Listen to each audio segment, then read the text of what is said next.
અને હવે જોઈએ સમાચારો વિસ્તારપૂર્વક તો ગોંડલમાં પાટીદાર દીકરાને મારવાને લઈને વિવાદ વધુ વકર્યો છે।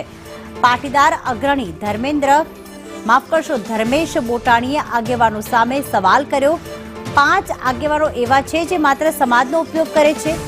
દર વખતે આ 5 આગેવાન સમાજને ભયભીત કરે છે। આ 5ના કારણે સમાજ આખો ગુમરાહ થાય છે।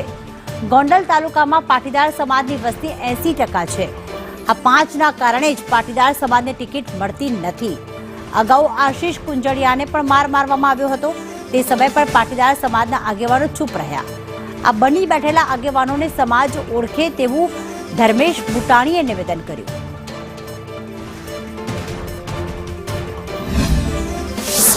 હું અત્યારે અમારા પાટીદાર આગેવાનોને કહી રહ્યો છું, જ્યારે લોકોને મતની જરૂર હોય ત્યારે પાટીદાર આગેવાનો બધા મત માટે પાટીદાર સમાજ કરતા હોય છે। હું જયેશભાઈને જ કહું છું ખુલ્લામાં, જયેશભાઈને તમે 3-4 ઇન્ટરવ્યૂ જોયા હશે, તેમાં ખુલ્લામાં એ બોલે છે જ્યારે હું સમાજનું કામ ત્યારે સમાજનું કામ કરીશ, રાજકારણ સાઈડમાં રાખીશ। તો હું જયેશભાઈને જ કહેવા માગું છું, તમે ના અમરેલી બાબતે, ના આશીષ કુંજડિયા બાબતે, ના અત્યારે ગોંડલ બાબતે એકેય મેટર બાબતે જયેશભાઈ રાદડિયાએ એકેય બાઇટ હજી સુધી આપી નથી। જાટ સમાજના બાબતે ત્યાંના રાજસ્થાનના ધારાસભ્યો જો બધા આવી શકતા હોય તો આપણા ગોંડલ ગુજરાતની અંદર ઘણા બધા ધારાસભ્ય પાટીદાર સમાજના છે। અત્યારે આ છોકરાને માર્યો છે એ બાબતે એકેય ધારાસભ્ય હજી બાઇટ આપી નથી।